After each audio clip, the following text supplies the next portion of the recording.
30년 만에 아들을 만났어요. 그런데 그 아이는 이미 다른 사람의 아빠였어요. 저를 보며 말했어요. 저한테는 부모님이 있습니다. 그 말을 듣는데 30년이 걸렸어요. 1994년 가을이었어요. 수원 팔달문 시장. 명절 전이라 사람이 얼마나 많았는지 몰라요. 장사꾼들 목소리가 뒤엉키고 생선 비린내에 고춧가루 냄새가 섞여 있었어요. 저는 왼손엔 장바구니, 오른손엔 5살 민준이 손을 꼭 잡고 있었어요. 오늘은 꼭 갈비 사야지. 남편이 좋아하니까. 그 생각을 하면서 정말 잠깐 가격표를 봤어요. 3초였을 거예요. 길어도 5초. 고개를 돌렸는데 민준이가 없었어요. 어디 갔지? 발 뒤꿈치를 들고 둘러봤어요. 보이지 않았어요. 민준아. 대답이 없었어요. 민준아. 목이 떨렸어요. 상인 아저씨한테 물었어요. 아주머니한테도 물었어요. 아무도 못 봤대요. 저는 그 자리에서 소리를 질렀어요. 5살 남자아이 못 보셨어요? 파란 점퍼, 머리가 동글동글해요. 장이 잠깐 조용해졌어요. 그리고 다시 소란해졌어요. 아무도 없었어요. 오후 2시에 잃어버렸어요. 2시 15분에 신고했어요. 2시 20분에 남편한테 전화했어요. 무슨 소리야? 지금 무슨 소리야? 그 말을 듣는 순간 저는 시장 바닥에 주저앉았어요. 10월이었는데 왜 그렇게 추웠는지 몰라요. 그날 밤 민준이 신발을 꺼내놓고 울었어요. 자꾸 하얀 운동화였어요. 발 뒤꿈치에 까맣게 때가 탄 거요. 내가 빨아줘야지 했던 거요. 왜 안 빨아줬을까? 왜? 그때부터였어요. 스스로 이유를 찾기 시작한 게. 전단지를 만들었어요. 인쇄소 사장님이 돈도 안 받겠다고 하셨어요. 사진은 그해 여름에 찍은 거요. 수박 먹다가 씨 뱉는 표정. 너무 웃겨서 찍어뒀던 거요. 그게 전단지에 들어갔어요. 전봇대마다 붙였어요. 터미널마다 붙였어요. 방송에 제보도 했어요. 반응이 몇 개 왔어요. 다 아닌 아이들이었어요. 그렇게 5년이 지나도 찾았습니다. 10년이 지나도 포기하지 않았습니다. 20년이 지나도 문소리에 심장이 먼저 뛰었습니다. 버리면 포기하는 것 같잖아요. 둘째, 딸 혜진이가 태어난 건 잃어버리고 3년 뒤였어요. 혜진이를 키우면서도 저는 손을 2개 잡는 습관이 생겼어요. 없는 손을 잡는 것처럼요. 혜진이도 크면서 알게 됐어요. 오빠가 있었다는 걸요. 한 번은 물어봤어요. 엄마, 오빠 어떻게 생겼어? 수박씨 뱉는 사진을 꺼내서 보여줬어요. 혜진이가 한동안 가만히 보더니 귀엽다. 그 말에 또 울었어요. 혼자 세월이 가고 남편이 먼저 갔어요. 60대 중반이었어요. 남편은 제 심장이었어요. 병실에서 마지막으로 한 말이 그거였어요. 혹시 민준이 오면 나한테도 알려줘. 장례 치르고 빈집에 앉아서 저는 또 민준이 사진을 꺼내봤어요. 아이 사진 앞에 남편 영정이 생겼어요. 이제 아빠랑 있는 거야. 그러다 작년 봄이었어요. 혜진이가 핸드폰을 들고 왔어요.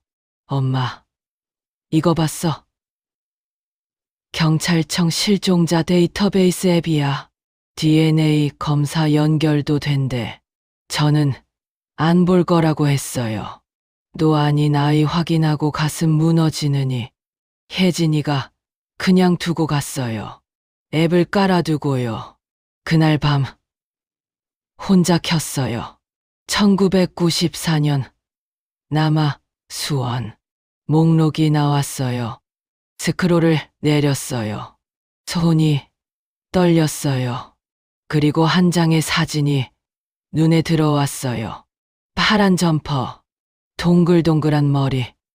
이 사진 내가 전단지에 쓴 거랑 이름은 달랐어요. 미상남아, 추정 46세, 접수 날짜 1994년 10월, 수원, 인계동. 눈물이 먼저 나왔어요. 혜진이한테 전화했어요. 밤 11시였는데요. 혜진아, 사진 하나 봤는데 이거 오빠 같아. 혜진이가 밤에 올라왔어요. 화면을 들여다보다가 천천히 말했어요. 엄마 닮았어. 진짜로. 유전자 검사를 신청했어요. 혜진이가 같이 가줬어요. 접수증을 받아 들고 나오는데 30년을 기다렸는데 몇 주가 뭐라고. 그런데 그 몇 주가 태어나서 제일 길었어요. 매일 아침 눈을 떴어요. 오늘은 연락이 올까? 오늘은. 그리고 전화가 왔어요. 어머니, 저 실종아동 전문기관인데요. 결과 나왔어요.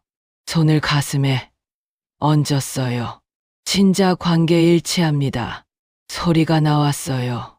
제가 그런 소리를 낼 수 있는지 몰랐어요. 혜진이한테 전화했어요. 둘이 한참 울었어요. 그런데 담당자분이 덧붙이셨어요. 어머니, 한 가지 먼저 말씀드릴 게 있어요. 아들은 이미 다른 가정에서 자라 있었어요. 1995년 충청도의 한 부부에게 입양됐대요. 이름도 새로 받았어요. 지금 35, 결혼했고 아이도 있대요. 아이가 있다고. 그럼 내가 할머니인 거야. 웃음이 나왔어요. 그리고 바로 눈물이 났어요. 며칠을 생각했어요. 내가 보고 싶다고 해서 그 아이는 괜찮은 걸까? 그 아이는 이미 다른 가족이 있는데 내가 찾아간다고 뭐가 달라지나. 혜진이는 만나야 한다고 했어요. 당연하다고요. 저는 잘 모르겠었어요. 그리고 결국 짧게 연락을 보냈어요. 부담 갖지 말고 보고 싶다는 말만 전해주세요. 2달이 지났어요. 답장이 왔어요. 만나고 싶다고요. 수원의 한 카페였어요. 혜진이가 같이 가겠다고 했어요. 저는 혼자 가겠다고 했어요. 처음은 나 혼자 봐야 해. 카페 문 앞에 서 있었어요. 들어가기가 무서웠어요. 들어갔어요. 구석 자리에 한 남자가 앉아 있었어요. 키가 컸어요. 남편처럼 눈매가 날카로웠어요. 저처럼 눈이 마주쳤어요. 남자가 천천히 일어났어요. 저는 다리가 풀렸어요. 아무 말도 안 했어요. 처음엔 그냥 테이블을 사이에 두고 앉았어요. 남자가 먼저 말했어요. 조용하고 낮은 목소리로. 왜 이제야 찾으셨어요? 심장이 내려앉았어요. 서운한 게 아니었어요. 그 말이 맞았어요. 그래, 왜 이제야? 왜 진작 못 찾았을까? 말이 안 나왔어요. 한참 있다가 겨우 말했어요. 찾았어. 계속 찾았어. 남자가 고개를 숙였어요. 한동안 둘 다 아무 말도 안 했어요. 그러다 남자가 천천히 말했어요. 저는 지금 가족이 있습니다. 그걸 흔들고 싶지 않습니다. 저는 그 말을 듣고 알았습니다. 제 자리는 거기 없다는 걸. 그래, 그래야지. 그분들이 키우셨으니까 서운하지 않으려고 했어요. 근데 있잖아요.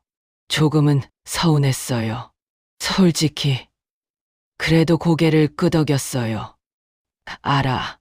좋은 부모님을 만났구나. 2시간쯤 이야기했어요. 어릴 때 기억이 있냐고 물었어요. 없다고 했어요. 5살이었으니까요.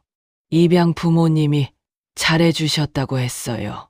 따뜻하게 자랐다고 했어요. 저는 그 말이 제일 좋았어요. 잘 자랐구나. 그걸로 됐어. 헤어질 때 그 아이가 말했어요. 가끔 연락해도 될까요? 울 뻔했지만 참았어요. 그래. 가끔은 집에 왔어요. 혜진이가 기다리고 있었어요. 어땠냐고 묻지도 않았어요. 그냥 옆에 앉았어요. 한참 있다가 혜진이가 말했어요. 엄마, 그래도 오빠잖아. 그 말에 저는 처음으로 그래도라는 단어를 붙잡았어요. 그래도 살아있고, 그래도 잘 자랐고, 그래도 만났어요. 서랍을 열었어요. 누렇게 바랜 전단지가 있었어요. 수박 씨 뱉는 사진을 한참 봤어요. 그리고 처음으로 조심스럽게 접었어요. 버리지도 않고, 꺼내놓지도 않고, 사진첩 안에 넣었어요. 이제 됐어. 이제는 됐어. 시장에서 손을 놓쳤던 그날이 평생을 따라다녔어요. 꿈에도 나왔어요. 파란 점퍼가, 동글동글한 머리가. 근데 있잖아요. 그 손을 평생 붙잡고 살았기 때문에 저는 포기하지 않았어요. 30년이 걸렸어도요. 잃어버린 건 손이 아니라 제 인생의 절반이었어요. 그래도 찾았어요. 그걸로 제 인생은 조금 덜 아파요. 여러분이라면 어떠셨을까요? 30년 만에 찾은 자식이 이미 다른 집의 가장이라면 만나셨겠습니까? 아니면 조용히 마음에 묻으셨겠습니까?